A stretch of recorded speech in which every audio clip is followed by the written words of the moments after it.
Bonjour, je suis Christine Belin, co-dirigeante de la société Rhapsody Portage Salarial. Et je vais aujourd'hui répondre à la question suivante: comment le portage salarial s'est-il digitalisé pour plus de proximité, de simplicité et d'efficacité?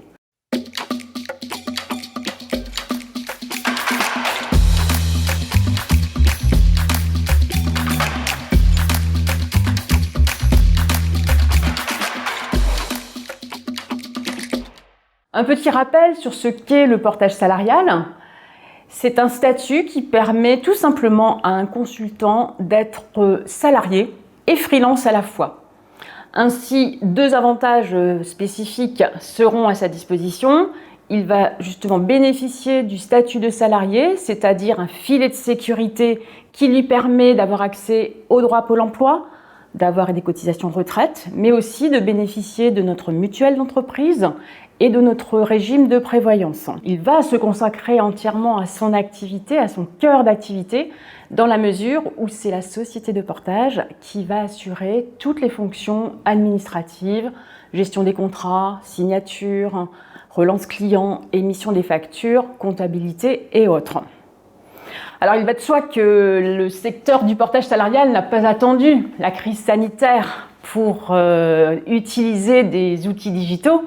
Aujourd'hui, nous utilisons bien sûr des outils de gestion de candidature, par exemple. Nous avons une interface digitale à la disposition de chaque consultant, de manière à ce qu'il ait à sa disposition toute sa partie administrative, un suivi financier, les contrats, le travail, les contrats de prestation en PDF.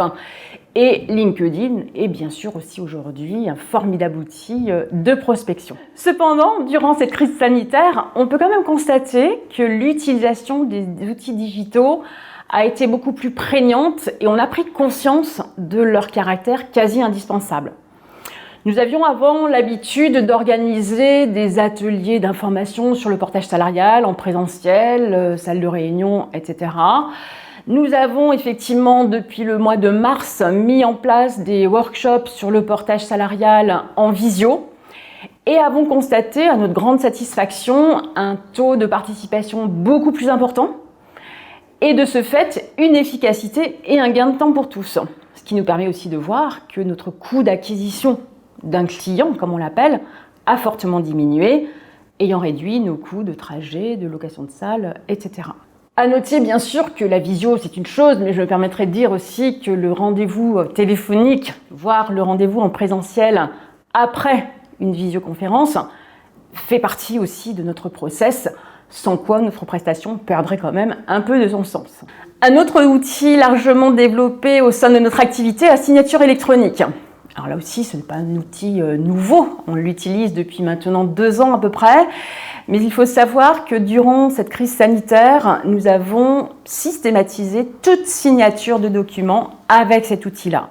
Et l'on constate également que c'est un outil qui est utilisé de plus en plus aussi par nos consultants, par les clients de nos consultants.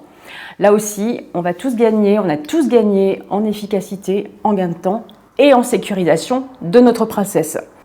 Une nouveauté dans notre secteur, l'arrivée d'applications mobiles. Applications mobiles qui vont permettre à nos consultants de gagner du temps, notamment dans la saisie de leurs notes de frais. Il leur suffira maintenant de scanner leurs notes de frais, ce qui évitera de les perdre ou de les renvoyer en fin de mois et de justifier leur déplacement. Et aussi, une application qui va leur permettre de saisir leur temps, qui permet à la société de portage salarial de facturer. Au total, on peut donc constater que l'activité du portage salarial est très largement digitalisée.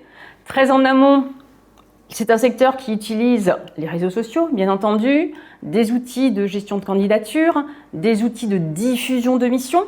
Pendant l'accueil et la gestion du dossier du consultant, la gestion documentaire, la gestion électronique des données, et on en a parlé aussi tout à l'heure, la signature électronique qui aujourd'hui devient quasi systématique. J'espère que ces quelques exemples vous auront éclairé sur la digitalisation de notre secteur. Bien sûr, nous pouvons encore aller beaucoup plus loin. On voit arriver aujourd'hui l'utilisation de plateformes de mission, l'objectif étant de mettre en relation des experts avec des besoins émanant de clients spécifiques. Si le sujet de la digitalisation de notre secteur vous intéresse, ce sera un plaisir d'échanger avec vous.